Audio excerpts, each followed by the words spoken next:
Never buy a motorcycle on finance. Let's get into it. Hello, welcome to RevelatorAlf. I hope you're all well. This is the motorcycle channel for test rides, tips and fixes, and all the latest news and discussion topic. You'll find a lot of the news stories on my website, RevelatorAlf.com, so go check that out. And if you like what I do here, don't forget to like and share, subscribe to the channel, and hit that notifications bell for all future videos and stories. Never buy a motorcycle on finance. No, well, maybe. Okay, hold on a minute. A lot of people will say, never ever buy a motorcycle in any kind of finance scheme, whatever. If you can't afford the motorcycle new, then maybe this motorcycle just isn't for you. Only buy what you can afford. Only buy with cash. You don't want to increase debt that you already have. So buying a motorcycle on finance, whilst it might be appealing because you don't have to put a lot of money down, you'll get the bike of your dreams, but you never really own it. And also you've got to be really careful in how you ride it, how many miles you're riding it, and if there's any damage to that bike, how that's going to affect the finance agreement later. So there's lots of issues with finance agreements or hire purchase agreements that you really need to read the fine print about. So is a cash purchase better than a finance purchase? Well, again, it really depends on where you're buying it from and what deal is happening at the time. Sometimes with a finance agreement, especially with a manufacturer of choice, they may give promotional offers where they're giving cash back or they're giving you a really low interest rate that actually makes the finance option a lot better than a cash purchase. Sometimes there's a lot less wiggle room on a cash purchase than on a finance agreement.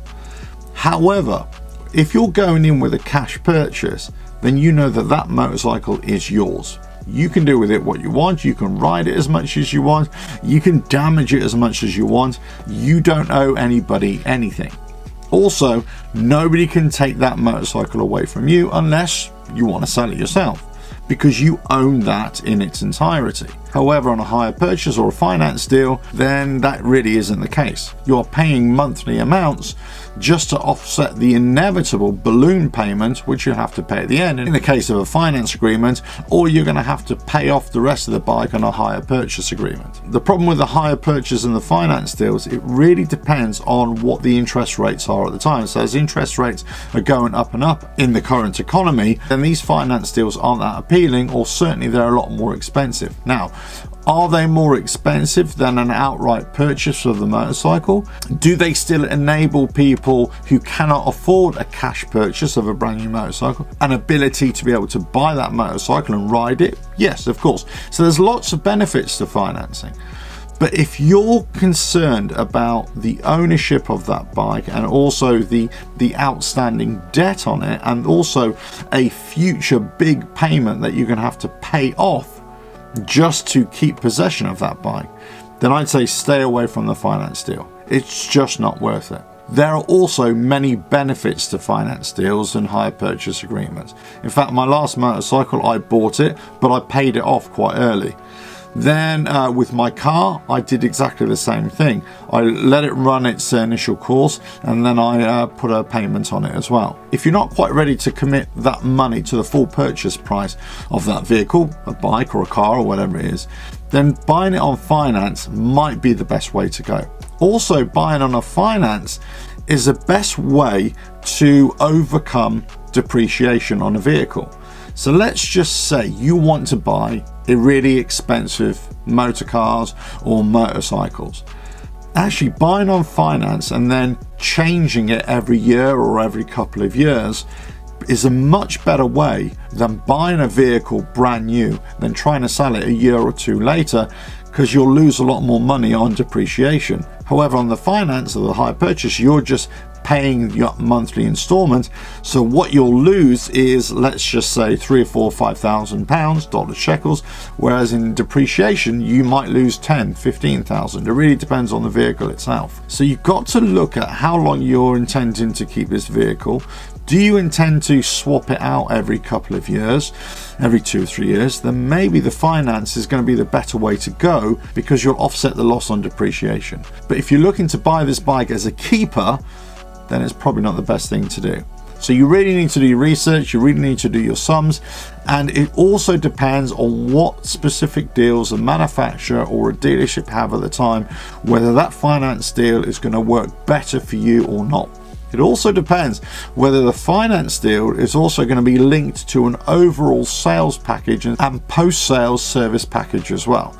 So let's just say you might have a decent finance offer, but also they're offering an extended warranty for another 2 years, and also the first 3 or 4 services are thrown in for free as well. Well, actually, that might make that a much better deal than going for the cash purchase. So again, you've got to do your research. You've got to see which is the best deal at the time. But if it's just a straight shootout between a cash purchase and also a finance deal on a new vehicle, and you're looking to keep this motorcycle for a long time, probably the cash purchase is going to be your best friend. Now, if it's a used bike, the chances are that the finance deal is going to cost you a lot more than the value of the motorcycle as well. So if you can move towards a cash purchase, definitely as the bike gets older, and avoid any financing on a used bike, that's going to be a better option. Now, obviously, there's going to come to a point where you're not going to be able to get finance on a really old motorcycle, for example, because there's just no value in it, or there's just no residual value on it for a buyback later on. So also never discount getting a cash loan from a bank or a building society or other money lender. That might make the repayments a lot less, and also all you're doing is owing a bank rather than some financial service. So going to the bank, it means that you still own the vehicle completely, but you're just paying off the bank, and it might be at a lower rate. Again, you have to do your research to see which is the best deal for you. So really, on newer vehicles, yes, there might be a better option on finance than a cash purchase, but as the vehicle, or as the motorcycle gets older and older, it's got more miles in it, as a used bike, you might be leaning a lot more towards cash purchase rather than a finance deal. I hope you found that useful. Don't forget to like and share the video, subscribe to the channel, hit that notifications bell. Don't forget to check out the website RevelatorAlf.com for all the latest biking news, and I'll catch you again on another video coming very soon. Bye now.